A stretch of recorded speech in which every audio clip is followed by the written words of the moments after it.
Hello and welcome to the latest superfood presentation. Today I'm here to talk to you about wild rice, which I consider the super seed. I'm really excited to talk to you about all the wonderful qualities this particular food has. Just to give you a little background on myself, my name is Kate and I have the pleasure of being the dietetic intern here at Three Crowns. Currently I'm earning my master's in science from UIC and I'm slated to graduate in December of 2020. Because I have fulfilled all my didactic coursework, as well as the hours I need for supervised practice, I'm eligible to earn my registered dietitian's license. I also happen to be a mom of three. You can see two of the three of my kiddos in this picture. And my future plans are to continue on with my education to earn my PhD. I have an interest in research focusing on diet, gut microbiome, and disease risk. To give a little history about wild rice, it's not generally a food I see on the everyday menus. Traditionally, I've seen it show up a lot in our Thanksgiving Day meals. Perhaps why this is the case is because wild rice is a staple in the diet of the Native American peoples, and Thanksgiving happens to be a celebration of a meal between the Native Americans and the settlers that came over. So it makes sense that wild rice shows up a lot in this meal. It happens to be an Ojibwa word for good berry, and it was so important to the Native Americans that it's actually thought to be a gift from the gods. Wild rice actually grows in the Midwest. It is harvested traditionally in Michigan, Wisconsin, and Minnesota. One of the reasons why I consider wild rice to be a superfood is that it is a local crop. It is important to eat locally when we can because that happens to be a more environmentally sustainable choice. We're saving a lot of fossil fuel if we're not shipping food across the country or overseas. Also, when you eat locally, the food can have a greater nutrient content. As food tends to sit on shelves, nutrients deplete from it. So the sooner that we can get it from the ground to our table, the higher the nutrient content is. Now let's take a look at wild rice and its designation as a superfood in terms of nutrition. There are four areas that I'm going to look at specifically: the antioxidant content of wild rice, the protein content, the vitamin and minerals, and the fiber content. What's important to note is that antioxidants are often prevalent in fruits and vegetables, which are low in protein. So this is a food source that has protein as well as antioxidants, along with vitamins and minerals and a high fiber content. So let's talk antioxidants. This might be a word you've heard a lot, but maybe not know what it really means or what antioxidants do. Antioxidants happen to block free radicals and then prevent illness such as diabetes, heart disease, and cancer. So you may be wondering, how do antioxidants do this? Well, let's talk about free radicals. Free radicals are molecules that you can be exposed to in the environment. They're also something that your body produces. When your body's going through metabolic processes or other things, free radicals become a byproduct of some of those pathways. Free radicals then act kind of like a magnet in your body, and they're pulling at things, particular molecules in your body. So if you think of our cells like buildings, and you think of the magnets pulling at the walls and the foundations, eventually that building will break. Just like cells will break under the stress of free radicals. The more they're exposed to these particular molecules, the more the cell will break and could eventually die. And if you think about that with cancer, when our cells die, our body wants to remake those cells. And the more they're regenerating cells, the greater chance that those cells could be cancerous. Also, in terms of diabetes, if too many of our pancreatic cells become damaged, then our body fails to produce insulin. So what antioxidants do is they're a molecule that actually can bind to free radicals and prevent them from using their magnetic power and pulling at our cells and damaging them. So now let's talk protein. Protein's probably a term you've heard before. It's an incredibly important component of the diet. It's one of the three macronutrients that make up your plate. There's protein, carbohydrates, and fats. And protein's incredibly important to get throughout our lives, but especially as we age. Getting proteins from our diet can prevent the loss of muscle mass. As our body ages, there are different pathways that need proteins. Proteins are made of amino acids, and they can be broken down and built up again into different proteins. If we're not getting enough protein from our diet, then the body will actually pull from the muscle mass to get those amino acid building blocks. When our body is sick, we need even more proteins. So in order to have the amino acids available to create the proteins to help in our immune system fight, we need to make sure we're getting them from our diet. Now, wild rice is not as abundant in protein as some of the other things that we eat, animal products or even beans, for instance, but it's a lot higher in protein than some of its counterparts, such as white rice or brown rice. It's also important to note that it's one of the only plant-based sources of complete proteins, which means it has all of the essential amino acids. Now let's take a look at the vitamin and mineral content of wild rice. Wild rice happens to be a good source of vitamin B6. Vitamin B6 can help with brain and heart health. It also is high in zinc. You may have heard zinc a lot in the news lately, as we're all trying to boost our immune system. Zinc is a critical component of immune health. It also is a good source of manganese. Manganese is actually a mineral that will help break down other foods, such as glucose. It also happens to help in wound healing. Now let's take a look at the fiber content of wild rice. Fiber is another word you might have heard a lot, primarily because it helps with GI regularity.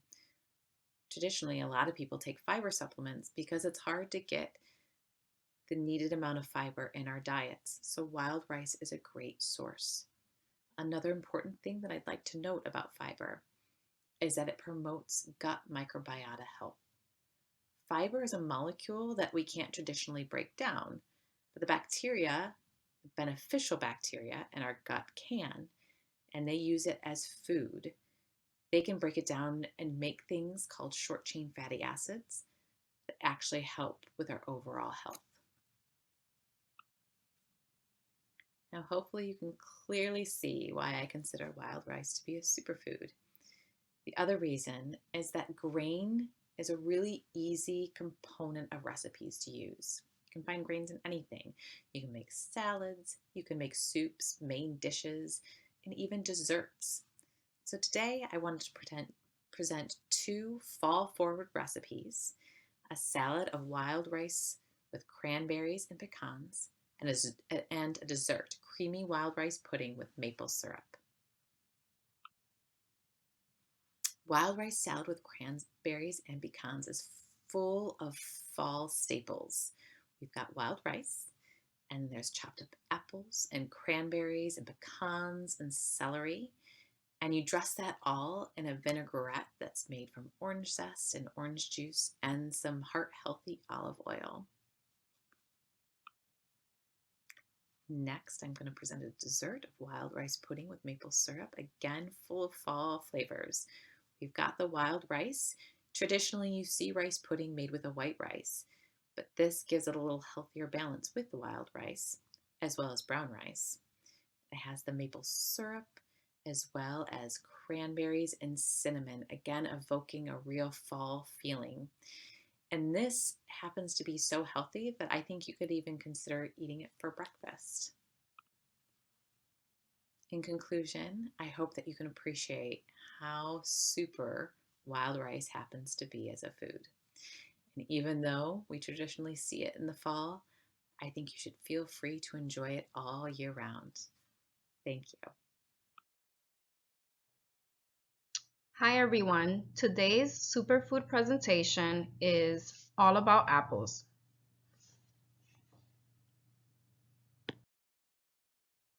Before I begin, I would like to take a moment to introduce myself. Hi, my name is Diana Garcia and I'm a dietetic intern with Morrison Healthcare. I recently graduated this past summer from Florida International University with my bachelor's in dietetics and nutrition. I was born in New York City and raised in Miami, Florida.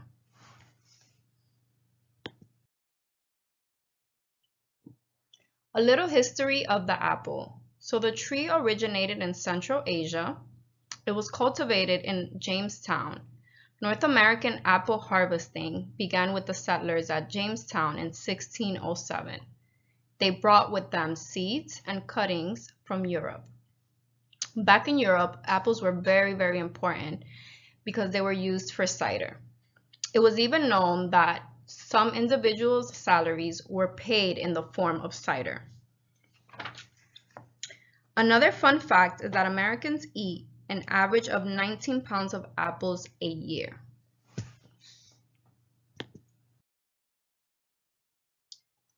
Apples come in so many colors, sizes, and varieties. These are some of the varieties offered in apples: Red Delicious, Macintosh, Crispin, Fuji, Gala, Granny Smith, and Honeycrisp. Some are a little sour and bitter, some are tangy, and some are very sweet.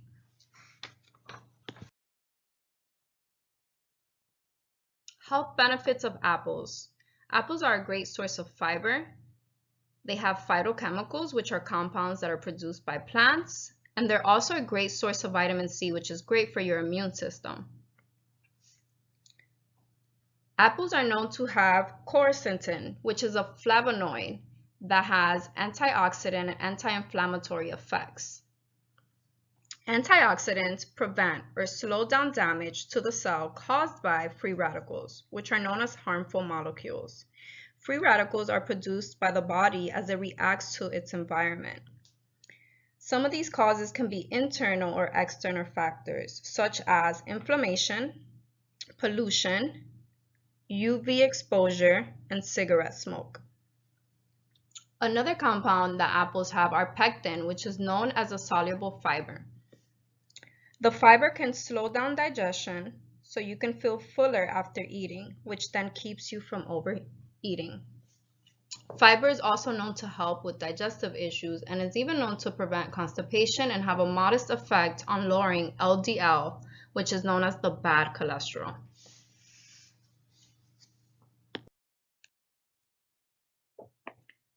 The health effects of apples.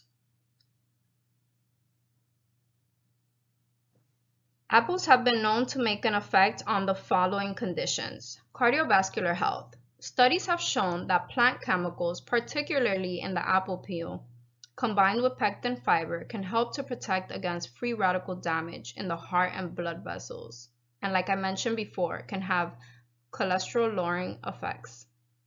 Type 2 diabetes. The antioxidant effect of flavonoids in apples may protect cells from damage in the pancreas, an organ responsible for secreting insulin in response to extra sugar in the blood.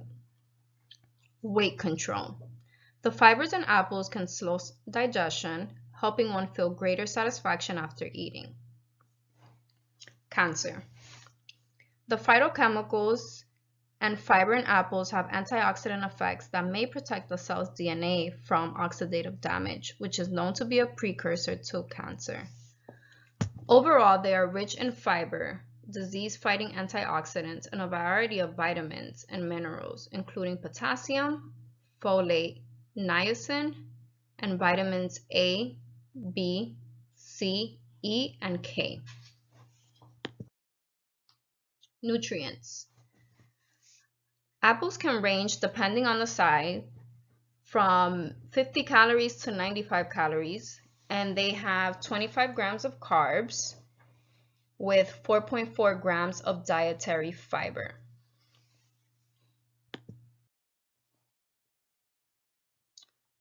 So for our apple presentation, I wanted to share two recipes with you. One of them is a drink and another is an appetizer. The first is known as an easy apple salad. The ingredients go as follows: 5 apples cored and chopped, 1 cup grapes cut in half cup pecan pieces, 8-ounce pineapple tidbits drained, 3/4 cups marshmallows, half a cup of sour cream, 1/3 cup of mayonnaise. This salad makes about 10 to 12 servings and is great for gatherings. The way you prepare this salad is that you put the apples, grapes, pecans, pineapples, and marshmallows in a large bowl. In a smaller bowl, stir together sour cream and mayonnaise. Pour over fruit and toss until coated.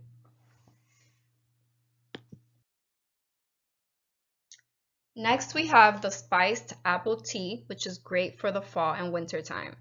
The ingredients go as follows: 1 cup water, 4 whole cloves, 2 cinnamon sticks, 2 tea bags, 1 cup unsweetened apple juice, 2 packets of sweetener of your choice, and 4 apple slices. The way to prepare this drink goes as follows. Bring water, cloves, and cinnamon sticks to a boil in a small saucepan. Turn off heat, add teas, cover, and allow to steep for 3 minutes. Remove tea bags and stir in apple juice and sweetener. Turn the heat back on to low and simmer until heated through. To serve, place 2 apple slices in the bottom of 2 mugs. Pour hot heat over apples, being careful to strain out cloves and cinnamon sticks. Serve with additional cinnamon sticks in the mugs if desired. Thank you. This concludes this presentation. Hello everyone, and welcome to my superfood presentation on the delicious sweet potato. My name is Duigu Okur, and I'm a Morrison Healthcare Dietetic Intern. I'm excited to share some information with you all the way from Miami, Florida. To begin with some background information, sweet potatoes originated in Central and South America, with the earliest records dating back to 750 BC in Peru. Christopher Columbus brought sweet potatoes over to Spain, introducing them to the gardens of Europe. In the 1740s, the term sweet potato started to be used by American colonists in order to distinguish it from the white or Irish potato. By 1880, Americans were enjoying some variations of candied sweet potatoes. In the United States, sweet potatoes are grown all across the country in states like California, Louisiana, and North Carolina.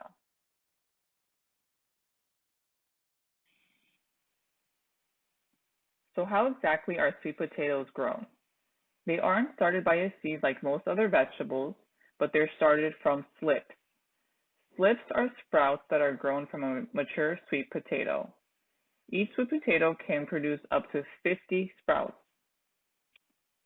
So you cut them in half or in large pieces and place each piece in a glass of water with half of the potato below the water and the other half above. Using toothpicks holds them in place, as you can see in the image on the left. The slips need warmth, so putting them on a window ledge or on top of a radiator helps them grow, as shown in the image on the right.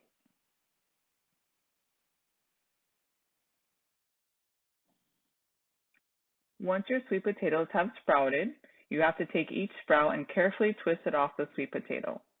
You lay it in a shallow bowl with the bottom half submerged in water, and within a few days, roots will emerge from the bottom of each new plant. When the roots are about an inch long, as you can see on the image on the left, the new slips are ready to plant. So you dig a hole about 5 inches deep and 3 inches wide, with about 1 feet between each row. You position the slips so that the bottom half will be covered with dirt, while the top half with all the new leaves is above the ground, as you can see on the image on the right.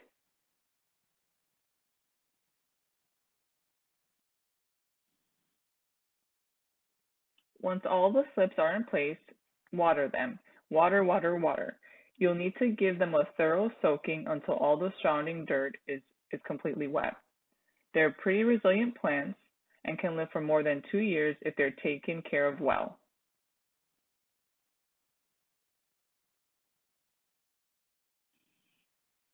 In the United States, we mainly see the orange-colored sweet potato, like the Beauregard or the Jewel, but there are many different varieties worldwide. For example, there's a purple sweet potato, which also has a purple flesh, and the Japanese sweet potato that has a red skin and white flesh with a flavor that resembles chestnuts, which I think is pretty cool. These here are only a few examples and are not to be confused with the yams, which is actually a common occurrence.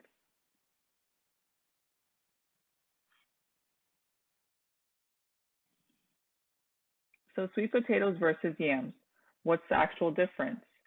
Appearance-wise, yams have a rough brown skin with white flesh, and sweet potatoes, at least the most common ones we see in the United States, have a smooth orange skin with an orange flesh. They both taste very different too. Yams are dry and starchy, while sweet potatoes are moist and sweet. Also, yams are imported from the Caribbean and are not grown here. The USDA has made it a requirement that each label that has yam also has the label sweet potato, but this hasn't cleared up any confusion and has possibly made it worse. A fun fact that many people don't know is that sweet potatoes are full of vitamin A, while yams only contain very little.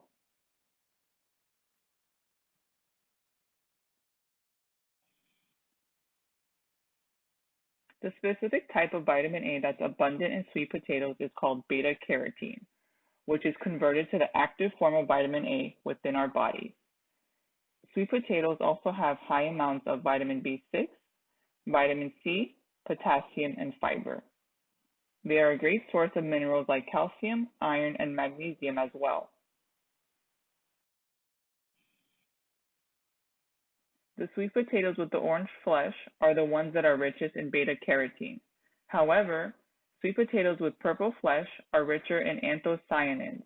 Beta-carotene and anthocyanins are naturally occurring phytochemicals that give vegetables their bright colors. These phytochemicals are researched for their potential role in human health and disease prevention. One way they do this is by acting as an antioxidant that protects against free radical damage. Too many free radicals can cause harm inside the body and have been linked to conditions such as cancer. Sweet potatoes, as well as other orange vegetables, are also important for eye health. Vitamin A is very important to aid in vision, a strong immune system, healthy skin, and a healthy heart.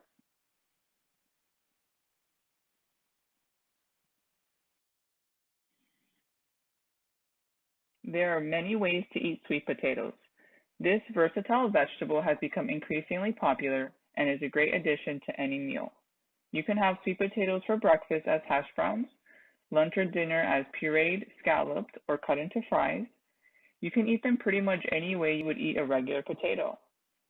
And you can also take advantage of their sweet flavor and use them in desserts like pie or in a casserole, which are both holiday favorites. Sweet potatoes pair really well with marshmallows.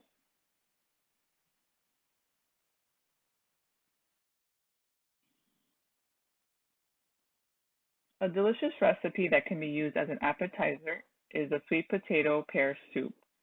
It involves onion, celery, pears, dry vermouth, which can be substituted with a white wine vinegar, cinnamon, orange zest, nutmeg, and an optional yogurt with chopped parsley as a garnish.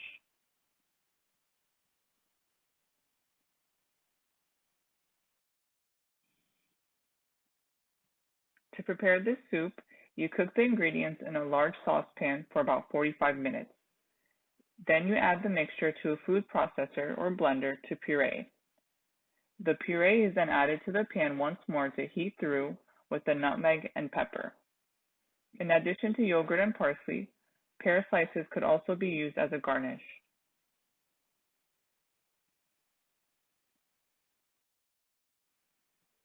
One way to top off your meal is with a smoothie. Most people don't think about beverages when it comes to sweet potatoes, and I get it, but this dessert-like beverage could fix your sweet craving after a meal and is also packed with nutrients. The recipe involves almond milk, or any type of milk really, ground cinnamon, and nutmeg. To make it extra sweet, you add a little bit of maple syrup. This is once again another great recipe for the holidays.